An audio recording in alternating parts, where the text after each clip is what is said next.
The following content is provided under a Creative Commons license. Your support will help MIT OpenCourseware continue to offer high-quality educational resources for free. To make a donation or to view additional materials from hundreds of MIT courses, visit MIT OpenCourseware at ocw.mit.edu.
That's more like it.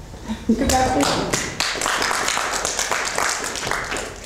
You know something, I think we deprived you, Stephanie, of the opportunity to make comments on your piece, and I regret that error. I'm sorry. I would love to let you make some comments before we make comments this time.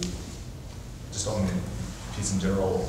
Yeah, just anything you want to say about its construction, about things you wish we had done differently, things that you liked, or ideas about the text, anything that you want to share.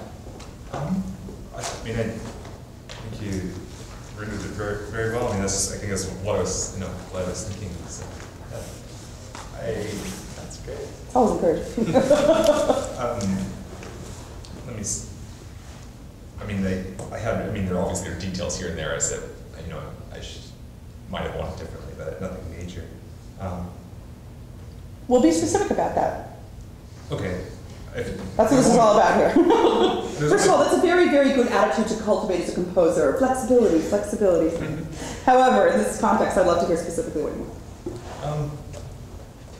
I think actually just a small thing in the piano on Mr. 27. I didn't mark it as I should have, but on the downbeat in the right hand, just if you know, if I were, you know, if it were to be done again, just to play a little, maybe a little quieter. Quiet, okay. Yeah, just kind of sort of really in the background. Maybe a way to express that might be that the dim starts a measure earlier than it's written, so that I have a chance, as my right hand's coming down, those thirds. Okay. To bring it down for that? Yeah. Does that sound right? Yeah, so you arrive at the soft dynamic rather than commencing Right. building the soft dynamic or Sure. debuilding the soft dynamic. Yeah, I wasn't.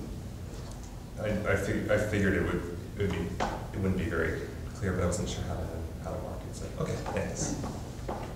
And let's see if there's anything else I had in mind. I know I made a syllabification mistake in measure 18. I went waters instead of waters. That was the thing that jumped out at me, the worst thing that I did. I don't know if I have much else to say. Okay. Well, if you think of anything, feel free to jump in. Daniel, do you want to talk? Yes. I would like to know, and this kind of goes back to what we were talking about with Stephanie's piece and the articulations. The articulations are a way for us to get inside your head again. Because when I see a piece of music, I'm thinking, I'm trying to put myself in your shoes. What was he going for? Maybe how did he construct this piece? What sounds, what colors? And in measure 6, I'd love to know what relationship you desire from these quarter notes in the right hand. Mm-hmm. I took some liberties, I think, in doing a little swelling to the second one and kind of slurring them, almost as if there was a slur there, but you didn't write it. Uh-huh. And I would just encourage you to be specific about the relationship of that gesture in particular. Also, I didn't make much of a difference between slurred eighth notes and not slurred eighth notes. Mm-hmm. And I think if I was really trying to prove a point, I could.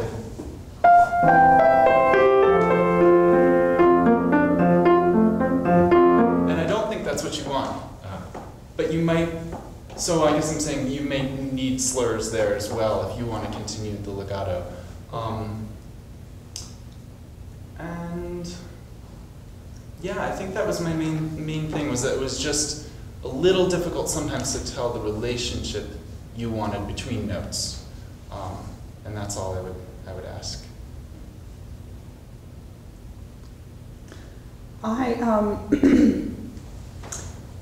Did you have anything else that you wanted to mention? Or? No, I said the very last measure, you want the C to be held, right? And only the C. Yes. I think in order for that effect to come across, because we're so low in the piano,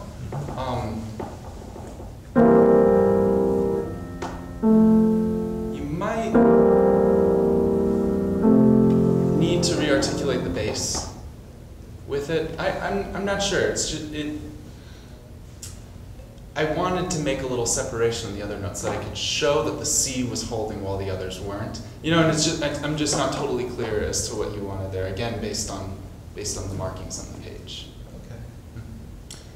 You said something that's so true, and again, it was something we were talking about with Stephanie's piece, and that is that the articulations allow us to get inside your head.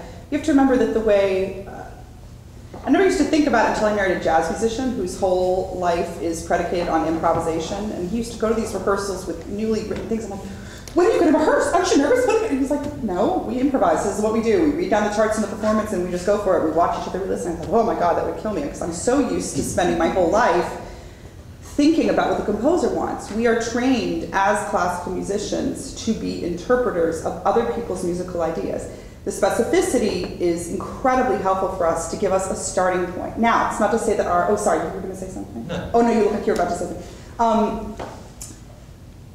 That's not to say that in our view, the best performance is the one that's the most accurate and true to the diacritic of the market. It's like not true at all. It gives us simply a point of departure. It gives us a sense of proportion. It gives us a sense of what you feel is important in the text, a sense of drama and sweep and what you want. I mean, these little things that Daniel mentions, or I should say seemingly little things, just remember to put a slur in or be specific about what something means, that can make all the difference in the world. I mean, you know that little staccato eighth notes in a context like this sound like something very specific.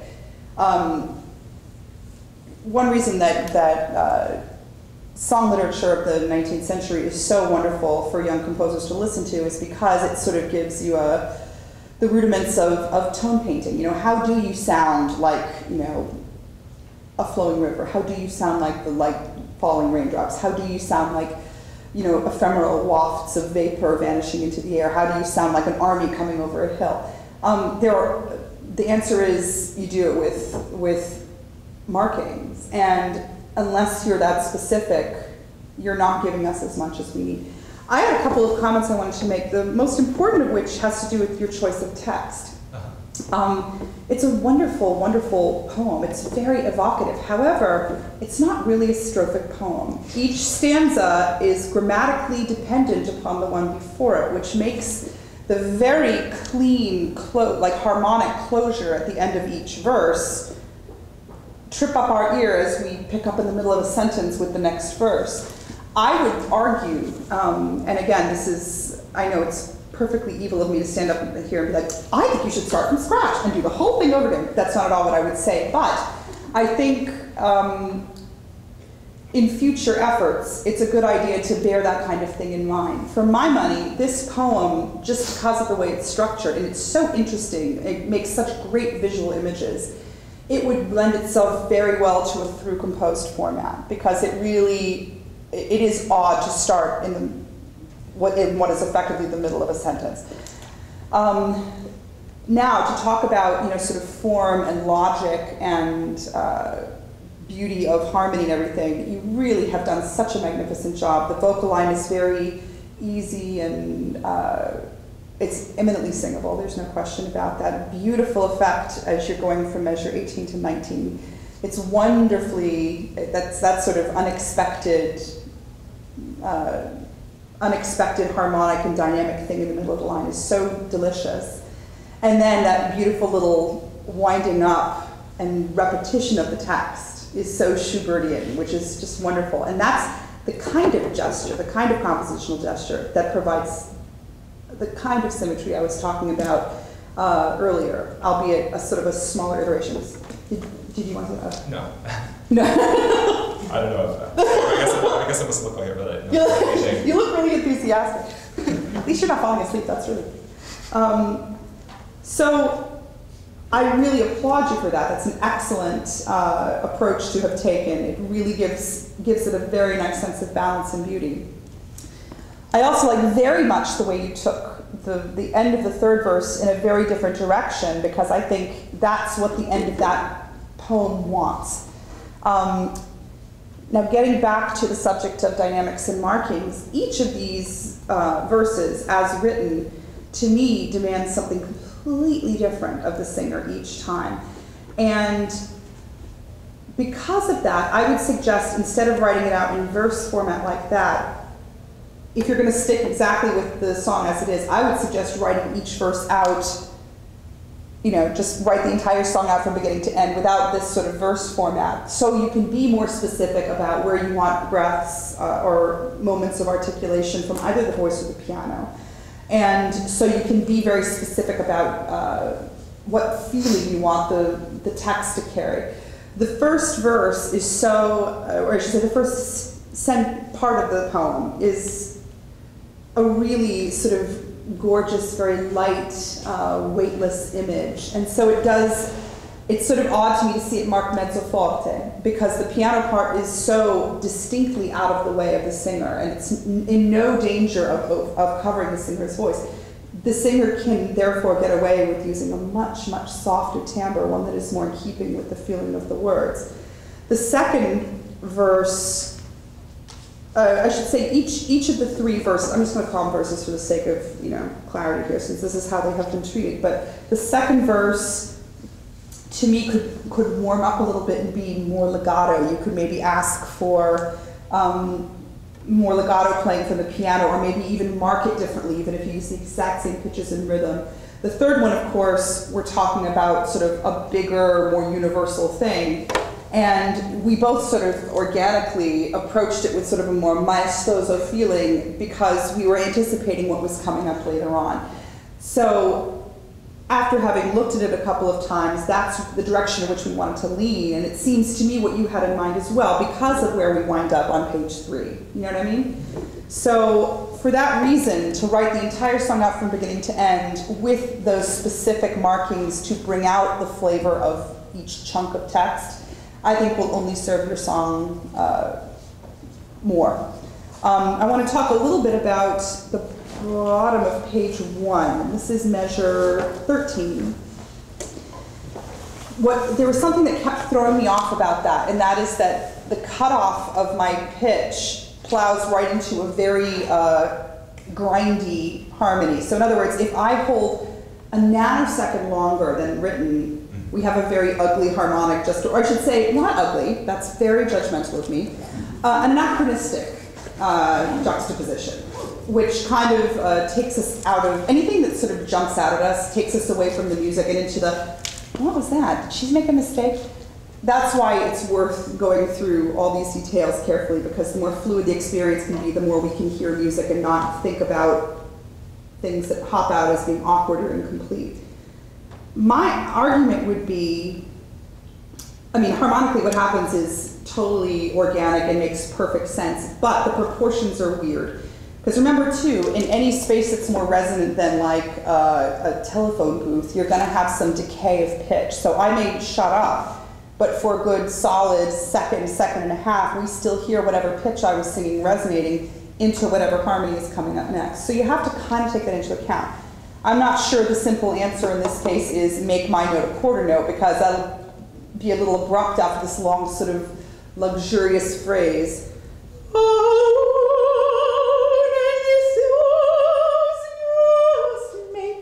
Sounds a little bit peculiar, doesn't it?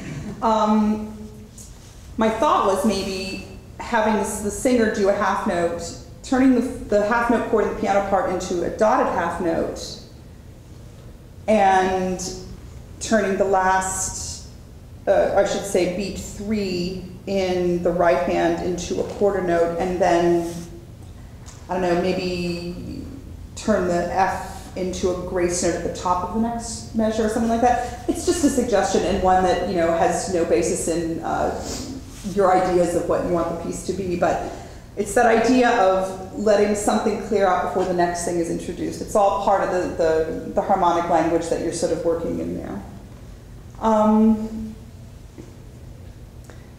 I'm really crazy about what you did at the top of page 3. I think that's such a beautiful thing to have done on those particular words. To give us the word pain on that A flat, it's great. It just sort of gives a little pointiness that sort of makes it sound painful, which is really what you want. I mean, hopefully not literally painful, but it has to have a little bit more urgency and a little bit more of a plangent tone, and that's exactly what the A flat gives, which is really wonderful. My impulse throughout, you had said, Peter, that you wanted Daniel to have already come back, so at the beginning of 27 he was quite soft. That was my impulse too, was to come back significantly. That falling E flat, D flat, C really wants to do this for me as well, and I think you could be more specific still with that, like molto diminuendo, or I used the term before, morendo, just like this beautiful tapering away. I really like the effect too that you achieve in measures 29 and 30. There's this sort of stillness that gives the singer a lot of leeway in terms of where those quarter notes are placed. I think you can be more specific though with what you want there. At the moment there's no allargando indicated, no ritardando, no fermate or anything like that in either part to indicate that that should be sort of a moment of hesitation before moving on. Now, as it happens, this is also a great compositional trick of keeping the tempo going steady but making the note values larger, so we have the sense that the tempo is broadening even if it isn't. And perhaps that's precisely what you meant, in which case you should write non-ritardando. You know what I mean? So have in mind specifically what you want. And if you don't care one way or the other, I mean, if either interpretation is valid to you, Bob's your uncle. But I have a feeling that you meant something specific, because that is the only place we have sustained chords sort of waiting there, hovering in space, waiting for something to happen. The only other comment I would make, and it's really kind of just a picky comment, only because the rest of the song is very strong and it's very well shaped. From Sin and Death Forever. That's the first time we hear that text. What would be really cool is if you repeated that text again to mirror how you treated the first two stanzas. Because that was such a beautiful, beautiful thing you did, repeating of imperial light, living waters. Those words are so lovely. It's nice to get to linger on them and give them utterance again.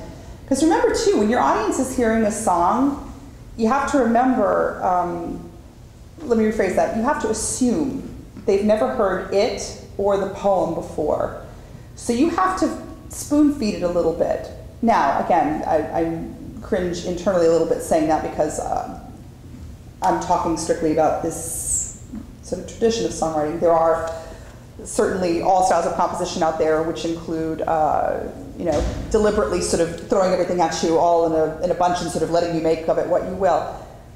But the more you can sort of give it to us slowly, hand it to us very slowly, hand it to us gradually, hand it to us deliberately, so our ears and minds can wrap around the textual ideas that you thought worthy of focusing on. So again, for the sake of symmetry, the repetition of From Sin and Death Forever might be nice. Maybe even repeating it, maybe doubling the note values or something, just to sort of give that beautiful sort of global finality to it. Because it's a very powerful and very strong idea being conveyed by the poem there, and it would be nice to sort of give it a little more weight and gravitas by pulling out the rhythm a little bit more. And you've got this beautiful sort of motif moving towards the end of the piece that could be parsed out very successfully by simply mirroring what you've done in the first two verses. But it's a really, really beautiful piece. Nicely written. Congratulations.